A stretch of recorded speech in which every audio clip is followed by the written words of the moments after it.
Welcome to the Bellerophon Institute. Please enter your passcode. Passcode accepted. Welcome. Where would you like to go? All right. Entering talent database. Level 2, access granted. New agent. Omega. Affiliation, Monks of the Flying Serpent. Locational home, Mongolia. Combat style, melee. Abilities, expert in hand-to-hand combat. Expert in defensive sword combat. Ability to channel chi. Disabilities, loyal to a fault. Highly recommended for team leader. Agent dismissed. New agent. New agent. Trusty Cole. Affiliation, private detective. Locational home, United States. Combat style, ranged. Abilities, capable of materializing and firing bullets from hands. Disabilities, alcoholic. Does not deal well with authority. Considered unstable and erratic. Agent dismissed. New agent. New agent. Todd Bunting. Information classified. Access denied. Agent dismissed. New agent. Thank you for visiting the Bellerophon Institute. And remember, we're here to help.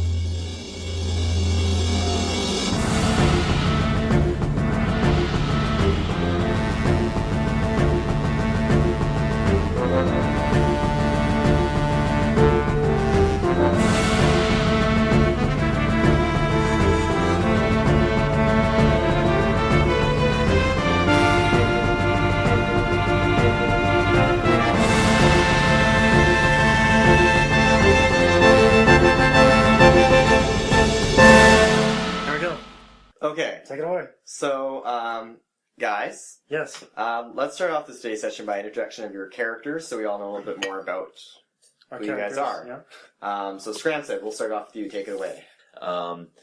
My character is a monk who is codenamed Omega.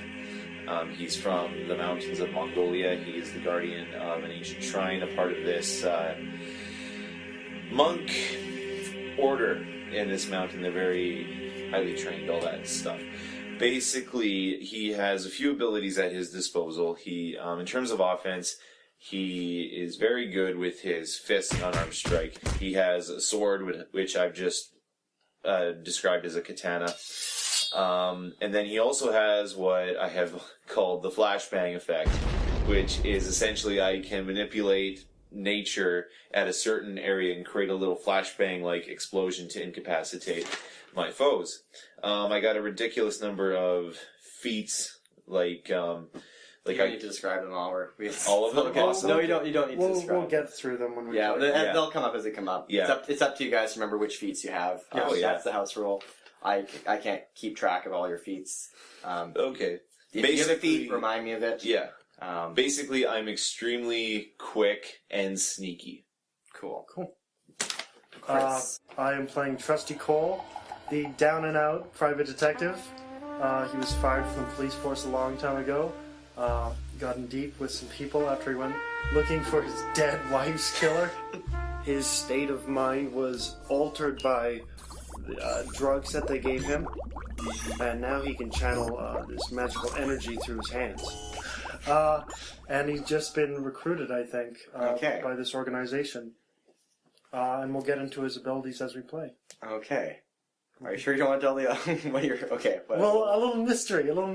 Okay, cool. So, your guys', this is how you fall into this whole campaign. Should we tell them what we're playing?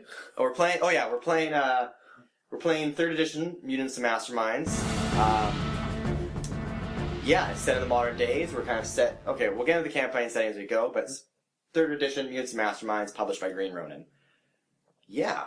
So basically, you guys are agents for the Bellerophon Institution. Bellerophon. Yeah. How do you spell that? It's a Bell. I think it's an A. This is all mythic characters. Yeah. RPHON. I think. Pretty sure. 80 to 90% Got it. sure. Bellerophon. Not how I would have spelled it, but alright. It's Bellerophon. So, they're Bellerophon Institute. You guys are what's known as the Talent. Yes. So, basically the Bellerophon Institute is kind of divided up into 3 departments. Yep. There's the Intelligence Department, which is a network of spies. They basically have tendrils through almost any organization you can think of. No one really knows the true extent of the intelligence operation. Basically, they feed you leads into anything that's weird going on in the world. They pick up... Yeah, so they're not too important. You guys don't know a whole lot. You just know that when you guys get told to go on a job, you only know that job was applied for the intelligence. Okay, department. yeah. They give us what we need to do. Yeah. There's like some guy planted in a small town somewhere, and they hear that some ghost is infesting a school, and they're like, hey guys, come over here, get rid of this ghost. Very professional, yeah. So then there's the research and development. So anything that the talents acquire during a mission, they basically analyze it, they dissect it, they basically figure out how to make use of it. So anything paranormal, they're the guys weaponizing it or making it useful for the betterment of society.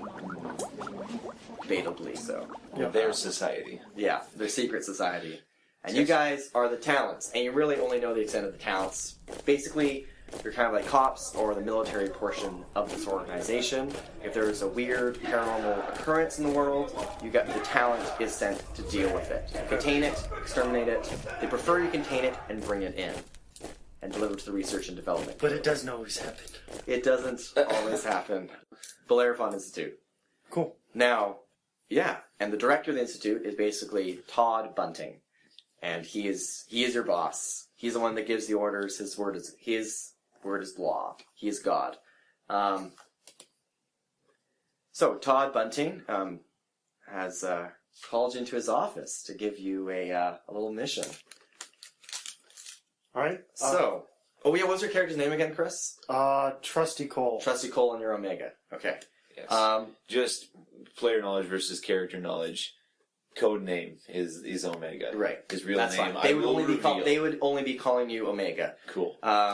So Todd Bunting, you come into his office. The office seems almost supernaturally shadowy. No matter where you shift in the room, Todd Bunting seems to be half obscured in shadow. You gotta get your lighting in here fixed, Todd. To look at the man, he's not in his office. He's short, probably about 5'2". He's got these big, thick glasses. He's balding, and he doesn't look to be very intimidating physically. Yeah. But he does run this organization. So,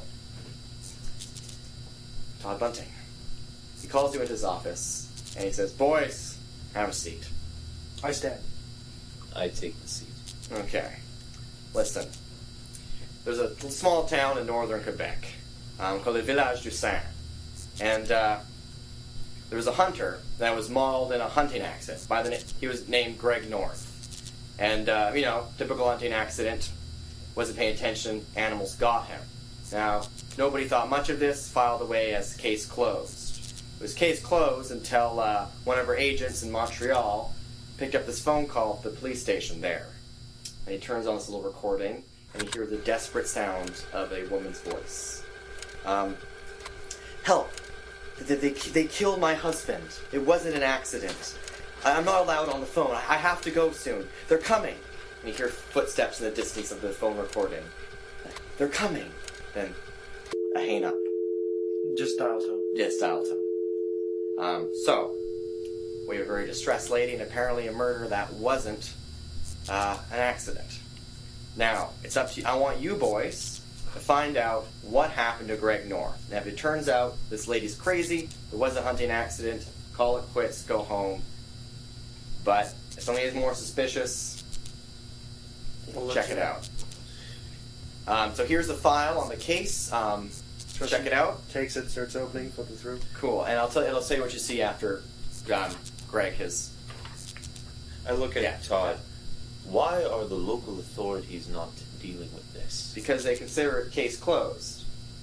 And our agents who picked up this phone call, he didn't pass it on to his superiors in the police agency. He sent it straight to us, Smart man. because that's what his job is. I approve. It's not up to you to approve there. Now, so you guys leave Todd's office unless you have any more questions. Nope. Cool. So you flip into the case file and look at photos of the crime scene. And basically, typical looks like Greg North was just a young city kid who moved up to this village to do some hunting.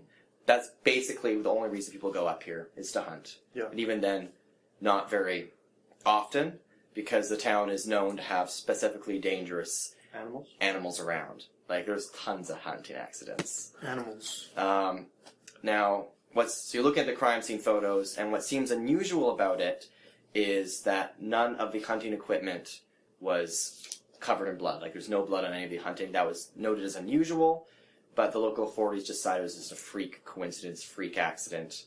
The man appeared shredded in blood by teeth and claws. And there's pictures of this in the folder? Pictures of it. And description of the case file. Yeah. And there's also notes about how there was no clothes found on the man. He was just dead and naked. But also there was lots of evidence of wolf fur torn and left around the place. So, what do you guys do? Do you guys head out? Were we given instructions on when we leave? You can leave it. Basically, when you're given a mission, you're expected to leave within 48 hours. Unless you're given special priority, like you gotta leave now as soon as you can. I say I'll meet you back here in a couple hours. We'll take the plane. Sounds good to me. Cool. All right. Trusty Cole will drive back to his one-room apartment, pack up his stuff for the trip, and feed his fish. Okay. And then head back to Bellerophon. You're already in the Bellerophon Institute. Oh, fantastic! Yeah, I see. They gave you room and board. Everybody lives on the. Okay, then on-site. I walk down to my room. Okay. Feed my fish. I'm assuming you can buy food here. Yeah, they give food to Cool. anybody who works for the institute is supplied with food. Awesome. Then I go collect rations. Are we expecting you to be out for a week or whatever? Yeah, but you are heading to a town, so it's not like you're going to the middle of the wilderness. Mm-hmm. Okay. Well, I would still like to pack some of my strict diet of, fruits, vegetables, bread, and beef. I, too, will pack my strict diet of a couple packs of cigarettes and a couple bottles of vodka. Okay, cool. Sweet. So you guys head out. Also, I guess my one piece of clothing is a robe. Yes. I actually just imagine your character wearing that typical monk awesome.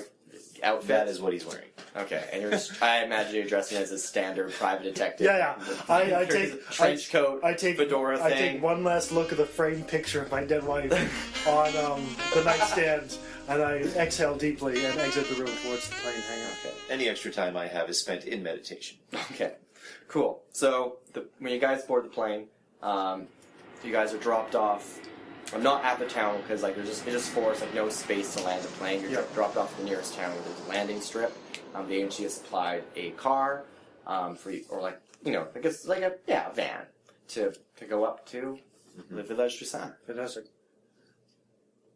So, I drive the van. Okay, you drive the van. I want to actively keep an eye out for anything suspicious. Okay, cool. So you don't see anything suspicious. No. So you drive. What is suspicious snow around here? You drive. It is winter, so there's a lot of snow. It is Quebec after all, and Northern Quebec. Northern Quebec. You're driving. You're driving north, and as you get closer to the town, the forest seems to get thicker, and you see a little small road sign says Village du Sang, 10 kilometers, and as you get closer, I just had a thought, and I actually tell this. Do you speak French? A little. because I don't. Or I'll say petite.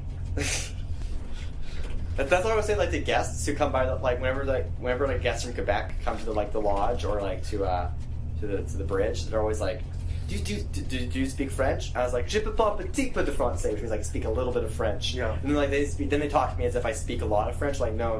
Like when I say a little bit, You of just French, have to I say little no. bit. You have to learn. I know how to say that phrase. Yes, that's almost exactly what it is. I can speak a little bit of French. So yeah, Just one sentence. He says, "Do you speak French?" I go, "Petit, petit bit," I nodded. and I light up a cigarette. Okay, cool. So when you arrive at the town, you have, basically a river starts a course in front of you, and you have to cross over a small, narrow bridge. It's one of those bridges where, like, if there's any wide vehicles coming up, you have to yield to them. Oh, yeah. So it's one of those bridges. Okay, I check for oncoming traffic. There's no oncoming traffic. I am Okay. still actively looking for Okay, anything you still look suspicious. suspicious. Yeah, keep your eyes in. Cool. These bridges. So, actually, I'll have to make perception checks, Ramson. Awesome. Thank you. Oh, That is rolled a 19 plus my perception skill of 12, so that's a 31. Okay. So, we see in the forest beside the sign. any that oncoming says- traffic? That says, "Welcome to Village de Saint." You do see a white wolf looking out of the forest towards you. And when you make eye contact with it, it slinks off. We're being watched. By what? There was a wolf in the forest, but counting on the pictures, I'm not discounting anything. So, Trusty takes this in, looks deep into the distance, and nods. Okay, so cross notice a bridge, Yep. river. There's a sign that you saw the wolf next to. So here's the tree, here's this forest, and then you're into town. All right, This amorphous blob I'm drawing on the whiteboard here is going to be the town. fantastic. So, where do you guys head? Where are we stationed to stay? Okay, so as you drive down the main stretch of road, there's one noticeable building. It's called the Moose Lip Motel. Okay. It's a 3-floor building. Basically, the bottom floor of it is basically a bar. Fantastic. It's basically the town's bar / motel for any few travelers that come by. Like most rooms are going to be guaranteed to be empty. Mm-hmm. Yeah, All right. and then So I head there's on. one place. There's only one place to stay in town for out of towners, and that's it. Okay, so we Moose head Lip to- Motel. we head Trusty, to I the for Moose Lip. one am in favor of not parking in an obvious place. I park outside of the building with my hazard lights on. Okay, so let's say there's a parking lot here. Let's say this is the parking lot and this is the building. Yeah. This isn't to scale. So where are you parking? Where's the in front of the There's building? like some parking to the side of the building. Yeah, I park kind of in the middle of the street. Wait, so you just park in the middle of the street? Yeah, He's doing Like- the exact opposite of what I suggested. yeah. I don't deal well with authority. So I'm not your authority. so you instead of just pulling over, you just park in the middle of the street. I pretty Put much his four-ways on. hit park, hit the hazards, grab my bag, and just step out of the car. Okay, cool. I remain silent as I am. And I walk Yeah. into the Moose Lake Hotel. Okay, so cool. Yeah, like over. So you enter the hotel, and you see a bunch of, basically, all on the walls are like animal heads and like hunting trophies. You see a bunch of burly French Canadians sitting around. A lot of honhons. Not quite. They're a little more. There's like Okay, yeah. that kind of thing. Much more burly. And you see basically scary looking men and scary looking women. Right. I'm not scared. And right behind the bar, there's a giant image. There's basically a moose head. Yeah. Hence the name of the motel, the Moose Lip Motel. Yes. Walk up to the front desk, put down some money, and go, like a room. Okay. Actually, I'd like 2 rooms. Where are we meeting our contact? He'll find us, I'm sure. Just so you're aware, Todd Bunting didn't specify they had a contact in this town. They had a contact in Montreal who is the one that phoned you about the call he received from this town. Yeah. You have no Right. intelligent operatives stationed in this town. Okay. So we're just here doing our own freelance. Yeah, you guys are the contacts. You're the Right. talent. Got it. You're the team they sent into the small I don't bumfuck look middle of suspicious nowhere at town. all in this blue-collar town. Yeah, so I walk up.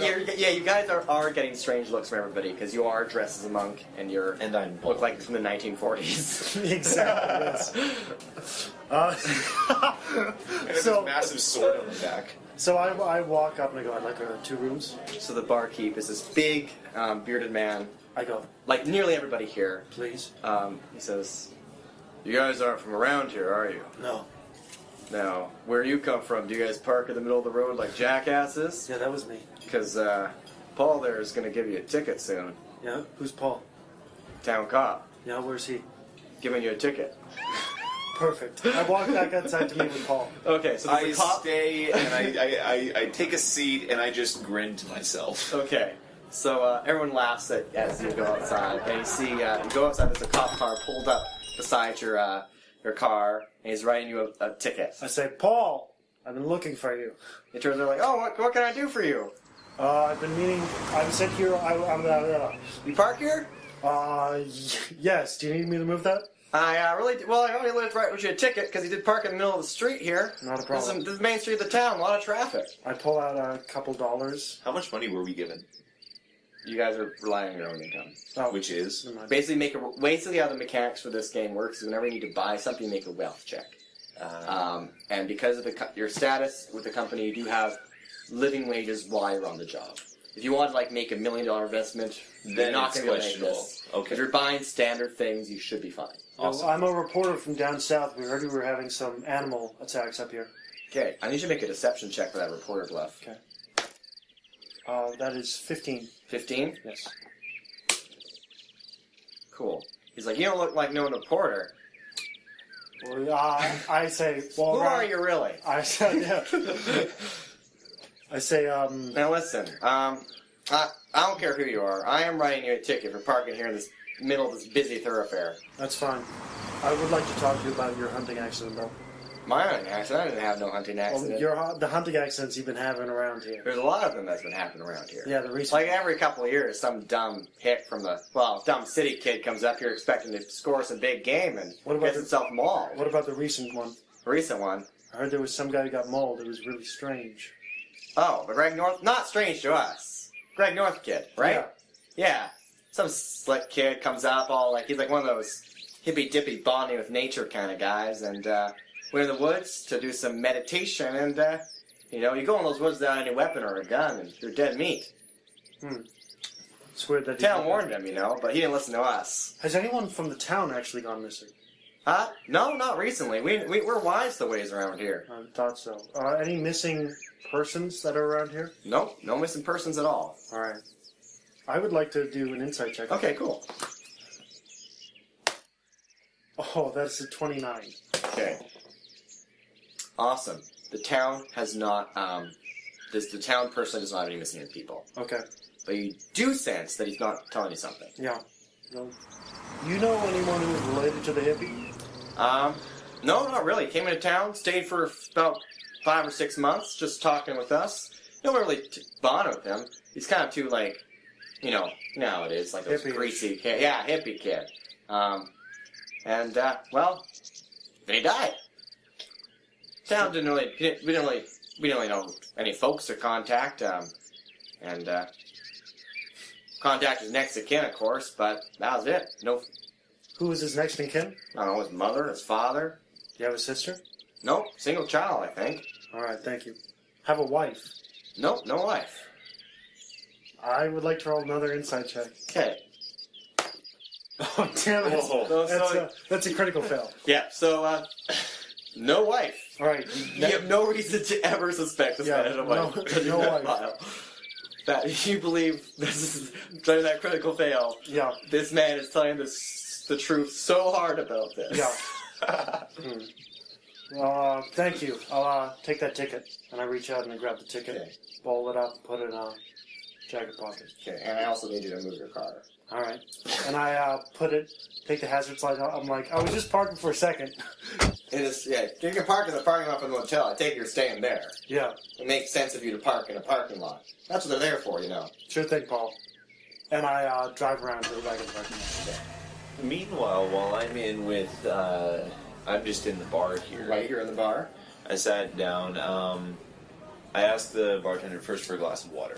Okay, so he chuckles, and he's like, "No beer for you," and No, thank you, my good friend. he gives you a glass of water. I walk in right behind him after parking the car and go, "Give me the hardest thing you have." Cool. And basically, they call this what's the guy's name? Baxter is down here. They call this Gaston, named after my brother, Gaston. The only drink that can knock him flat. I pour myself a shot, Okay. and I take the shot. Cool. I need you to make a fortitude save. Oh, come on! That's another critical fail. So Chris is incapacitated. Trusty falls off the stool, and it's one of the words he goes, "You didn't have a wife." So Scram said, Jacques laughs and says, "That's Gaston." And you look, he's this big, hulking man, probably about 8 feet tall. Basically a giant. And, yeah. This drink was named after you. He chuckles. Yeah. I can see why. So, Scram said, what are you doing now? We've got Chris's capacity for the rest of the day. I'm out. No. First, I just want to grab some local information. Where's the closest market where I can buy food? Oh, just down the street, couple houses down. Thank you very much. Not a very big town. And basically everything is everything important. Every major store, everything a town needs along this main stretch. Is it possible to buy a map in this bar? Well, not in this bar, but go down to Mac's General Store. And this is different from the grocery store. It's the grocery store. Awesome. He doesn't say awesome. You see, he has a different internal monologue than what he actually says. Gotcha. If I say something... So he's internal monologue. So he's on the exterior, he's this reserved mug, but internally he's like this... This servant. Awesome! Yes. Radical! Very well. Oftentimes, I'm just going to say this now. If I say something that seems out of place, it's his internal monologue. Got it. Cool, and then... So where should we put your friend? Gaston, take him to his room. Yeah. So Gaston picks Take him up to- Chris and takes you up to your room. Trusty. Alright, Trusty takes Trusty up to his room. Yeah. If there are any cleaning requirements, then I will cover that. For me? From you puking I just shit or... myself? Well, I did roll a critical fail. I'm not gonna say you shit yourself. You are unconscious though. I'm a secret agent. Alright. Unless you roll a fortitude save for the next morning, you are gonna have a massive hangover. This was the drink called Gaston. Yeah. I look around for a newspaper. Okay, so you go to the general store and Hold on, there's nothing in the bar.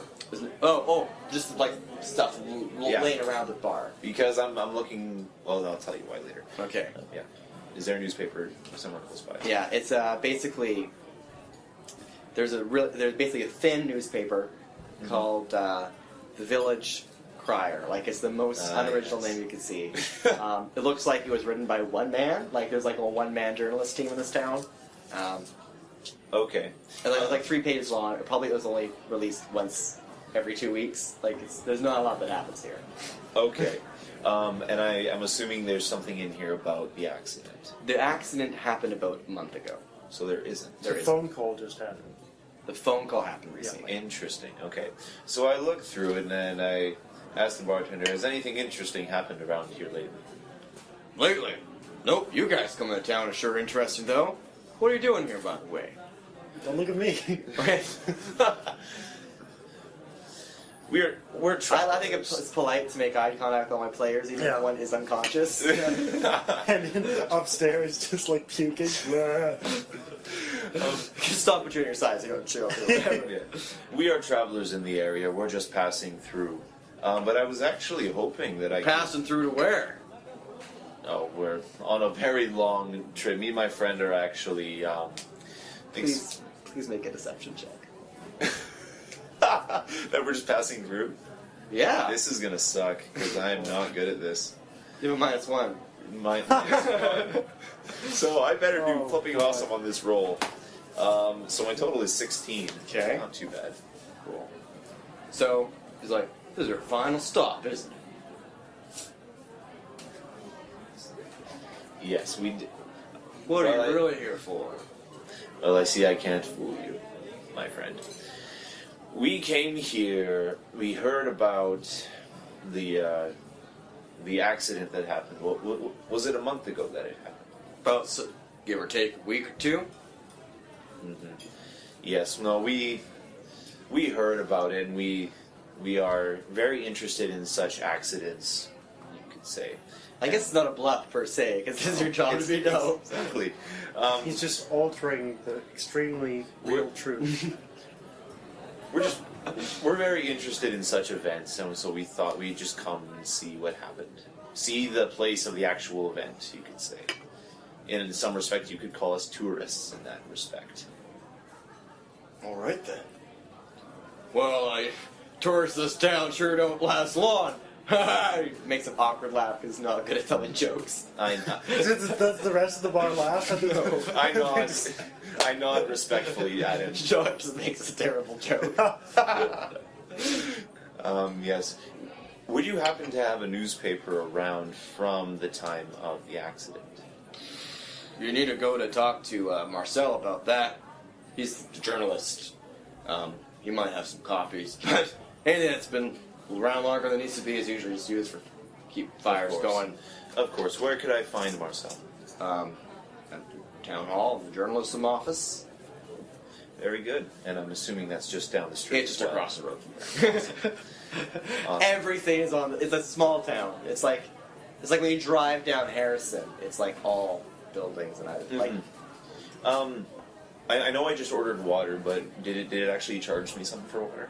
It's water, man. Okay. Then what I do, I say, I finish my glass, say thank you, and I leave him $5. That's a pretty generous tip on Yeah, a free that's- fucking drink. 5. I say thank you, my friend. I hope I get to meet you again. Okay, so as you walk away, he turns to not Gaston, because I'm assuming Gaston He's is up, carrying me taking upstairs. upstairs. He turns to Henri, the other brother of these three, and he's like, "That's a big fucking tip for a free fucking drink." It was very good water, I say as I walk out. Because I'm assuming I hear that. I wonder what he'd give us if we gave piss in a cup. I just walk out and I hear that. Okay, cool.